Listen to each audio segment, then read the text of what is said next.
So as of right now, I'm not getting a charge, but I can't stand it. I really want to see if that works. So I've got an extension cable. I'm going to unhook that CRT from this inverter and see if it powers on. It's killing me. I need to know. I need to know if this works. What are you? Oh, oh, that was the TV. I heard it.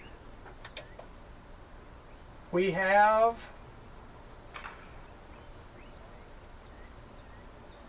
whoa.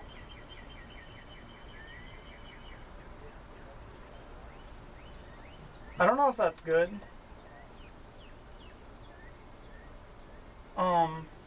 Huh. Interesting.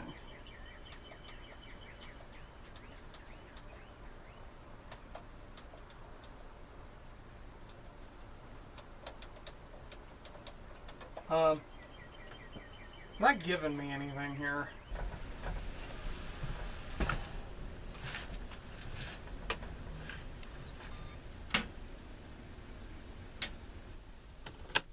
That works.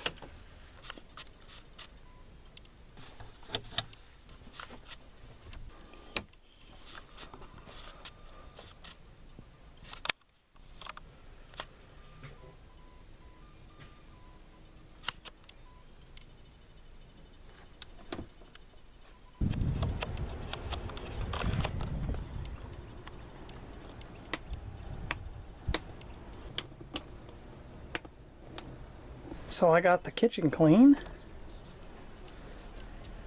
washed the dinette table, cleaned the counter, cleaned the stove, just one pass. Cleaned up really well for just one pass too.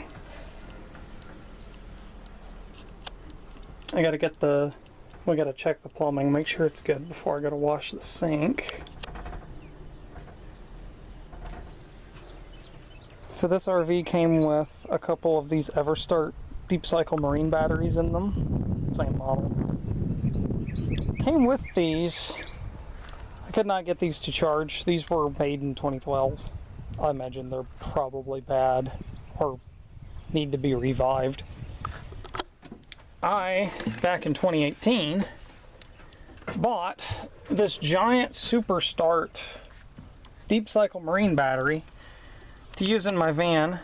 I got it for my van and used it for a little bit and then tried to charge it and didn't really have any luck. I think the charger I had at the time was crap. And so it just sat. This has just sat in like storage for years. I think the last like 4 years or so it's just been sitting in a tent on the ground in the mud. I got it out and wiped it off, hooked it up to charge, and lo and behold, it charged. So I put this in place of the two. I don't know what its ratings are other than its cold cranking amps. Oh, got this wire, get out of the way there. So I don't know what its like capacity is. I don't know what its like amp hours are. But I do know if I go up front and turn it on, I come back here, it tells me, look at that, your battery's good, man. And that's crazy. That, like, everything works with that. I can come over here, turn the light on, these lights all work. Dinette light lights up bright enough. I can see it during the day now. Come back here. Bedroom light. Bing. On. Stereo. It's there. Lights over here come on. Turn stereo on. Stereo's on. It works. Reading lamps, all of it, the whole 9 yards is working. I did not expect it, so that's nice.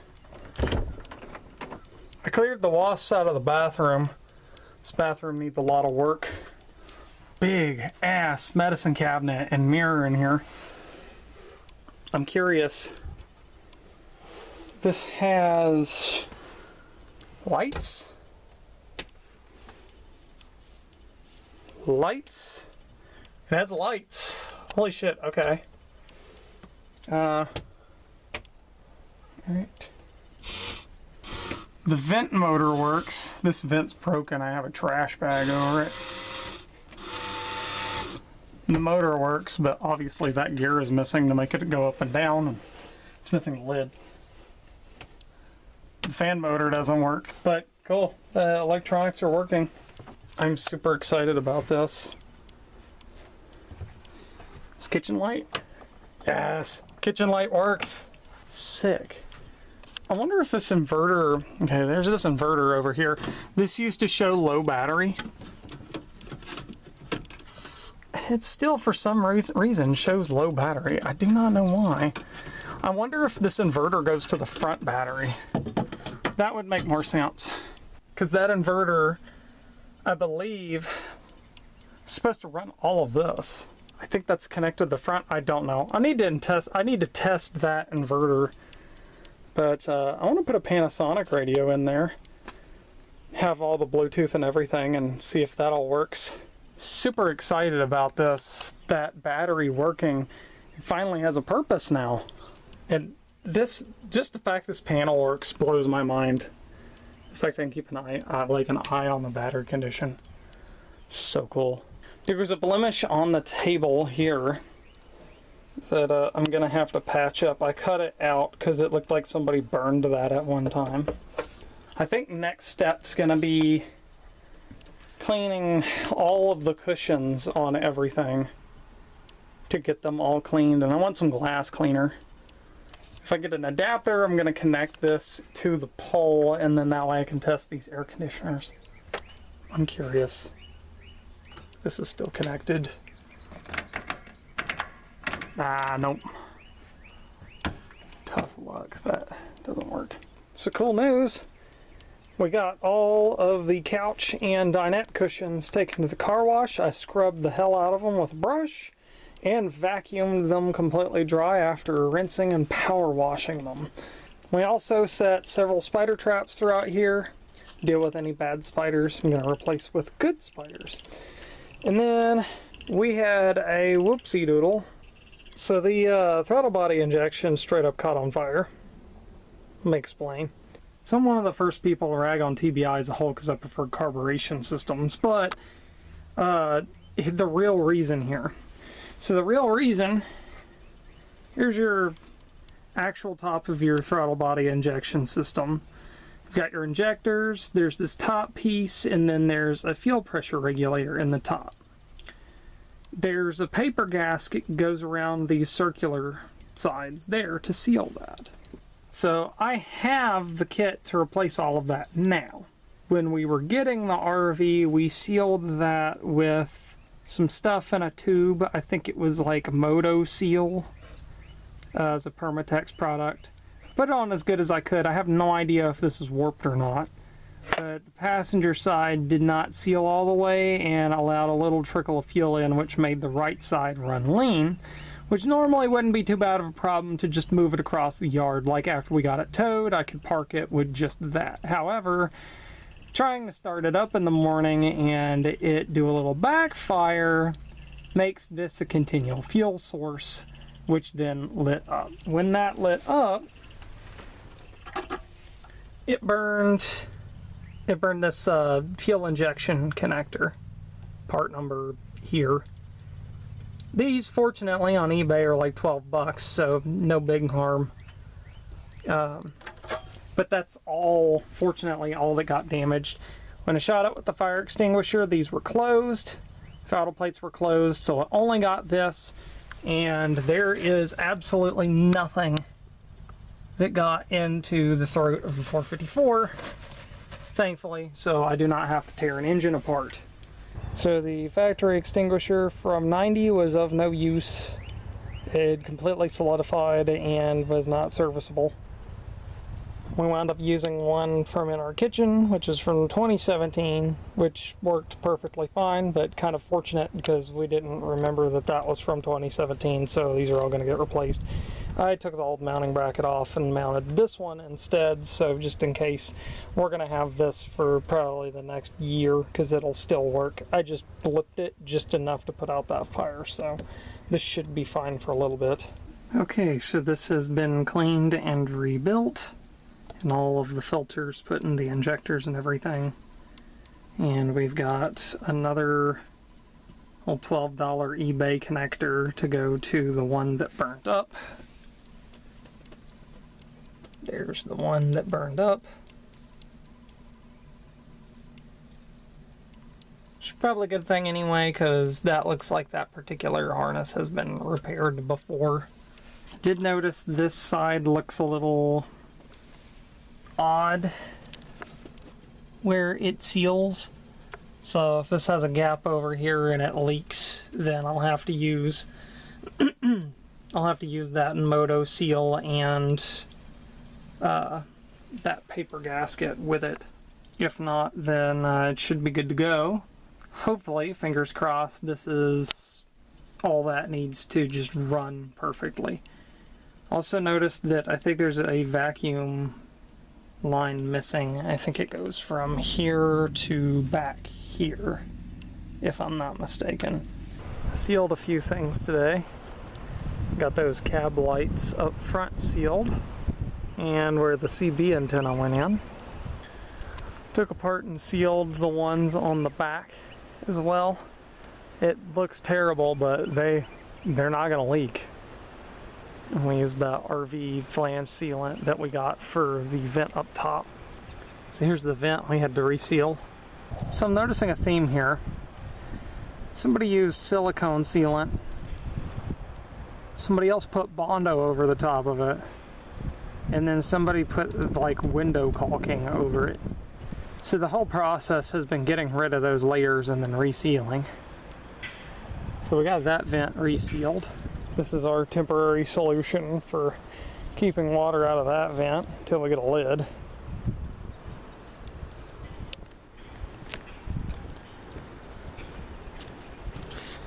And resealed this CB cable area here.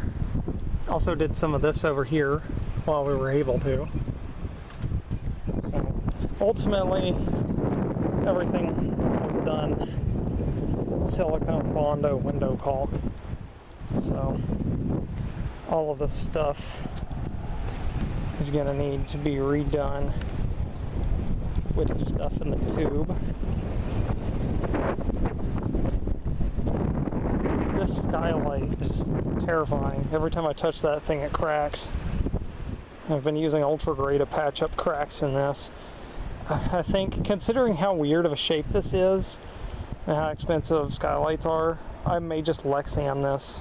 So this is like literally that. I think if you like put your foot on it, it'd probably go right through it. So this vent was nowhere near as bad, but that'll be the next thing that gets sealed. Is that one's sealed now. There's also like back here and on the luggage rack, it'll need to be done. Surprisingly, these corners of the caps haven't been touched. This is like factory silicone over here, so that'll get redone like I did back up there on all four corners. So we actually slept in this thing last night. Took the passenger seat out and put it in the bedroom, and then took the recliner that was here and put it on the pedestal over here. And I put an end table here.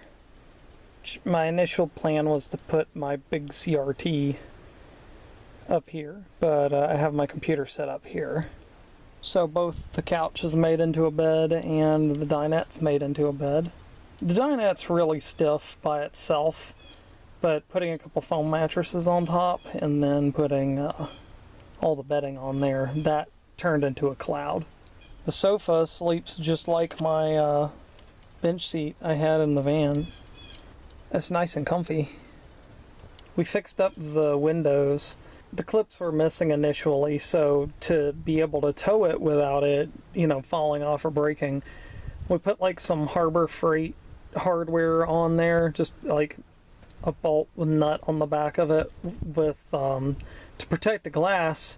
We sandwiched the glass with it's like generic Pop-Tart box, just thin cardboard to keep from breaking it. And I came back yesterday and bent all of those little hinges back straight, fixed them up with appropriate clips, and lubricated it with WD-40. These windows will actually open up entirely like 90 degrees. Before they were only doing a 45, and I was like, that doesn't seem right, that's all you get. But no, they can open to a complete 90, which is impressive. Surprisingly, the converter still works. Today we went and did the paperwork for the title. So that's all done now. I have my tag. So it's official now. So here's the first attempt at scrubbing this beast. Up here is going to be pretty hard to try and get all that off. But I knocked down a lot of the growth on the mural space. Scrubbed the awning. Got the actual body of it pretty good, and the windows.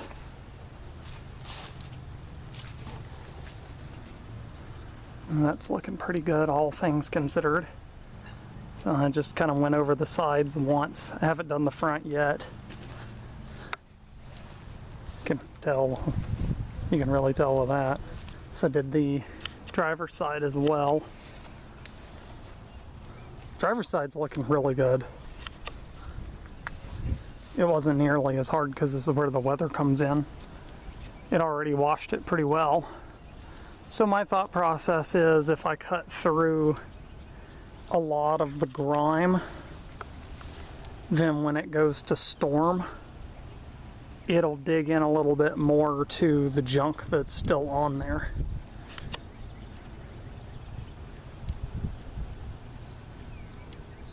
I haven't done the body plastics, so they're still dirty, but the body's looking pretty good.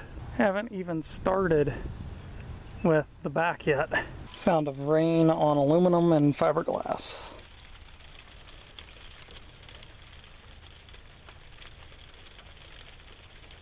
So I came back here in the bedroom to try and see if this Magnavox TV will work and why it's not, maybe.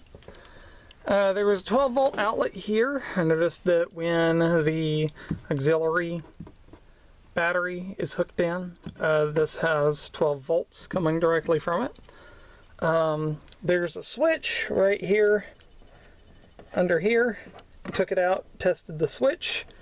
After looking behind the TV is actually plugged into another power point like this back there with like an adapter. There it is. So that's what the TV is connected by, I believe. If you've ever dealt with these little little cigarette lighter PowerPoint things, they're not very reliable. They get corroded over time, and then you always wind up having to wiggle the connector to get them to work. So I'm thinking that's what it is. And after looking under the switch, the wires the switch go to that is like an on and off, I guess, for the circuit. The switch tested out. I'm getting nothing from the wires. This thing is mounted like a tank. It's got iron straps that go up and come down and mount it to the wall behind here too. So just taking this out would be a hell of a chore. I think the best way of getting at it's going to be removing this side panel. But I'm not sure. I took the front panel off here. Would be nice if this one worked, so that I at least have one out of two that still functions without dead caps or a jungle chip. So it looks like if you go underneath it, there's actually a retaining strap we can undo to take the TV out, or look at that. And there's dirt dauber nest. I'll get out of here real quick. Should be easy enough. Looks like one of those plastic clips. Yeah. It just unclips like that. Little plastic clip.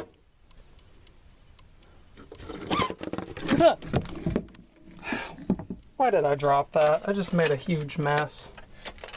Fucking It squeaked against the wall and scared the shit out of me. I don't know what the fuck was happening. It fucking did a big rodent jumping at you cartoon scream. Like, where? It's too quiet in here. It's jump scared me. Okay, let's see if this comes out. Okay. Yes, it will. Okay, I gotta make sure I got a place to set this down.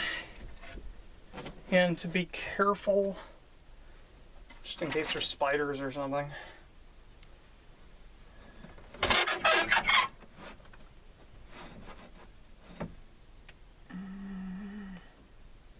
Okay, nothing on the bottom of it. There it is. Oh hey, it's got a regular plug-in. Okay. So there's the adapter. Oh yeah, that plug looks like crap. No way that's making connection. I'm gonna unhook the cable here. So I'm thinking we hook this up and try it out. So I just hooked this into a quick outlet back here. I'm gonna flip a breaker on.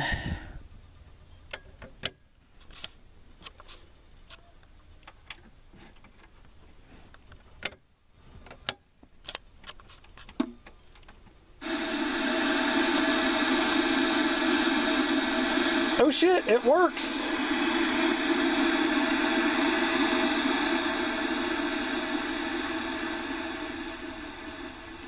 So I have no idea if this is picking up on camera, but this works.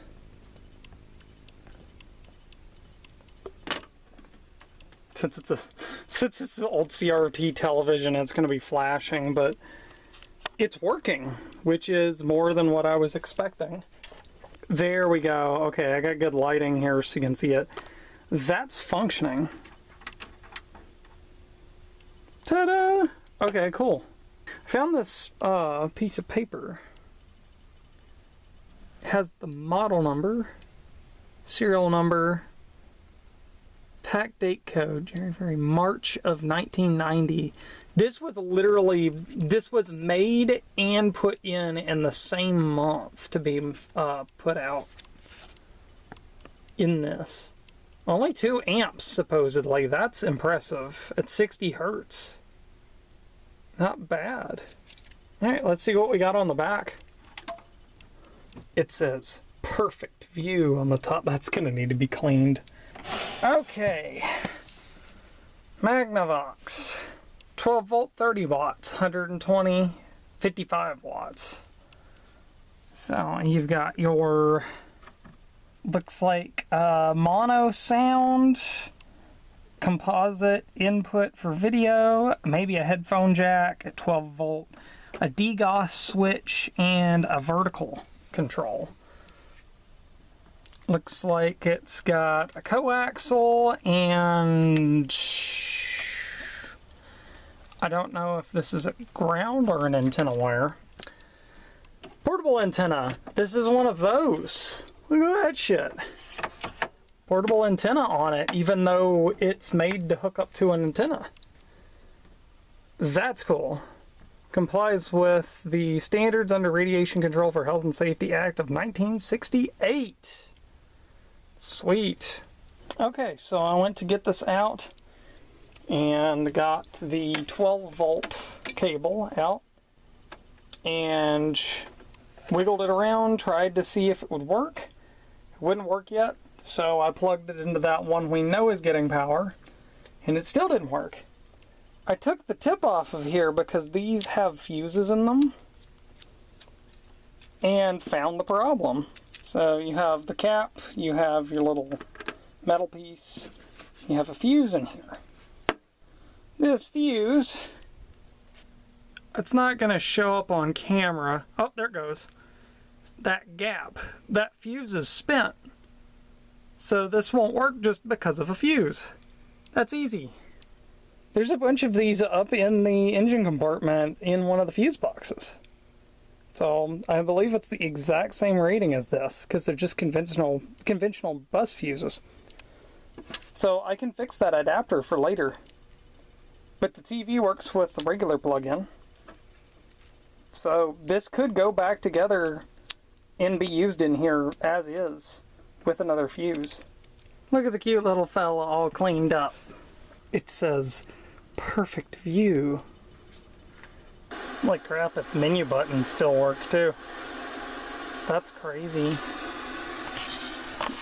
This is in a really good shape, all things considered. I've got a digital converter box. This has an amplified antenna built on the top of it. If I could get that converter box and hook it up to this, then I bet you this thing would pick up all sorts of channels. I miss when they had analog channels, so I could just use this like a regular, like, weather TV. I wonder if I extend the antenna out, if there's any analog broadcasts anymore. I don't think there is anymore. This thing has an absolutely killer antenna on it. So yeah, it looks like there's no analog broadcast anymore. That sucks. But we got 1 out of 2. That little one works, and the big one still needs repairs. So that's cool. That's a 50% success rate. So side note, while editing this, it did not in fact survive. I think the caps are going bad in it, like the other one, I'm sure. It did work for that short time that was on video, but then the next day I got it out because I wanted to hook my VCR up to it, and it would power on, give me sound, and then it would be no display, and then I'd mess with it, and eventually it gave me a very dim static, and then I couldn't get it to turn on after that. So it's gonna need repairs too. So I guess if you want to see these in action and being used, donate to me on Foxy Comrades on Coffee, and I'll get some capacitors and do a video on repairing these. Anyway, back to the video. So I got the steps out. It was mounted in by 4 1/2-inch nuts on studs. The motor is here, part number there. Here's the controls and all the wiring, part number here. There's another number up here. It's the steps number here.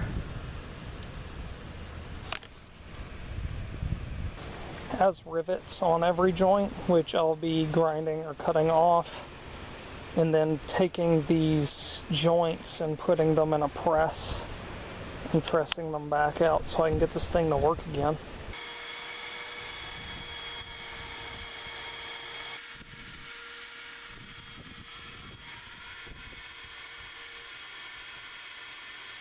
You know when you're gonna get your engine computer out and you're like, oh, I'm gonna check this and see if I need any capacitors for later so I can refurbish it.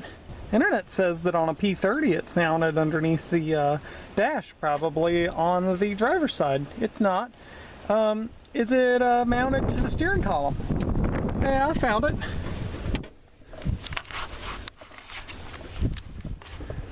Oh, hey, what do you know? It's right there. The internet was right. Okay, hey, it looks pretty interesting. They got this little guard over it. I don't think I need to take that off. I probably just need to take off these couple mounting bolts up here, right? Oh, that's a head. And that's a sheet of metal with another module on it, which looks like an anti-theft system. Okay, cool, whatever. Wait. What's wedged in between these? Why, it's the parking brake release cable. Why wouldn't it be, silly? Okay, why does that need to be sandwiched into the computer next to the fucking metal rail? Okay, whatever. Is there a nut on the other side of this bolt that there's just a head for here? No! You have to take it out from over here on the other side of the plate. What's the plate secured by? Oh, you'd never guess. Phillips heads. You're gonna need another tool for that one. So in order to get this out, you're gonna have to remove the security system. You have to remove the plate that the security system's mounted to. And then when you get to it, you'll have to take those two mounting bolts off to be able to get the computer casing off and hope that you can get it off without having to access a bolt you can't access. Also, you can't just take the ECU out of the housing. That would be too convenient. You have to take these little nuts off of each four corners of this fucking piece of plastic, or at least get them loose, which if you get them loose, you might as well take them off because they're cranked down there like Zeus did it himself. So to slide it out. Also, your parking brake cable is in the front. You can't make this shit up. What the fuck, Chevrolet? So we went through our plumbing yesterday. We found that all the plumbing in this has been done with polybutylene. It's just still holding together. From the factory, this came with a special option with a water heater bypass valve. And the water heater bypass valve, at one point, something happened and somebody switched the connections up. So it was all backwards. We had the shower worked, the toilet worked, but the outdoor shower, the kitchen faucet, and the bathroom faucet would not work. Water would make it to the hot water heater. It was not coming out of the sinks. We pulled the strainer off the end of the sink here and it's completely just clogged up. We, after rerouting the plumbing to where it would actually receive water correctly, it still didn't get anything out of it. But we could pull the lines off and they would shoot out and into a bucket perfectly fine. So it's the faucets. Now the bathroom faucet doesn't really bother me. If we needed to, we could cap it off, but the kitchen faucet is the one that I want functioning as soon as possible. This one is a Moen. It's pretty normal. Somebody had already pulled the sticker off the top here, so I could very easily get to the Phillips head and take that screw out. It pulled up. In here is our stem, which this is just one of those up and down styled lever ones with the movable faucet. Under here, after looking, it looks like this has either been adapted or came with copper line that went down, and then the polybutylene screws to it. There's also a sprayer that comes up. This is secured in by two brackets that are like this, with what looks like a 1/2-inch nut on both sides to clamp it in place. So I'm going to be removing those to get that out. I think if I remove those, then I can get this out and start taking it apart and looking into it, or at least find like a model number or something. So I've been through both faucets now. The kitchen one was a Moen, and the stem on this is thrashed. It is a 12801, which you can get replacement number this, which is a modern Moen, or you can get a replacement number this, which is a suitable Danco replacement, which is modern, and lead-free or low-lead certification, same shit. But the problem that this was having was the bottom part. If you pull the inside of the stem out, there's this bottom collar here. This is supposed to be attached to this, and this regulates the on and off of the flow through these holes, and this is separated, which I could come in, and if I really wanted to, I could put JB Weld here, let it cure, and pop all this back in after I'm done, and it would probably work. However, it smells really bad. It smells like wheel bearing grease, so I don't want to use that. I don't want to drink or wash any dishes or do anything with something that smells like that, that's breaking down. So that's not going to be reused. That's going to be replaced at one point.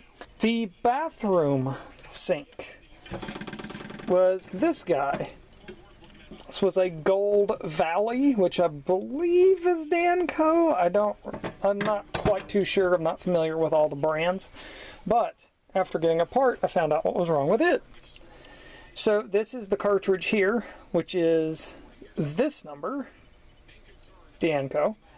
And it was missing its second O-ring here, has just disintegrated, or it's left. And these bottom O-rings were very, very flat. One of them is still in this assembly, and one is right here. If I had an O-ring the same size as this that wasn't thick, I could put it in here, put that back together, and it would be still usable. But these are like 11 or 12 bucks on eBay, so I'll probably just get a replacement one of these at one point. I do not have any funds to overhaul these sinks with right now, so they're going to be on hold. If you would like to donate to the pack home here, you can go to my or Finn's coffee and send us some funds, and that'll help us build our home here. But anyway, that's what we're looking at what's wrong with these. That one, the screen that went on the end of the faucet was clogged. This guy, the screen, was clogged and missing O-rings on this. That's what was wrong with that. Big one here, end of the screen was clogged, and the stem is shit. So these should not be hard to refurbish.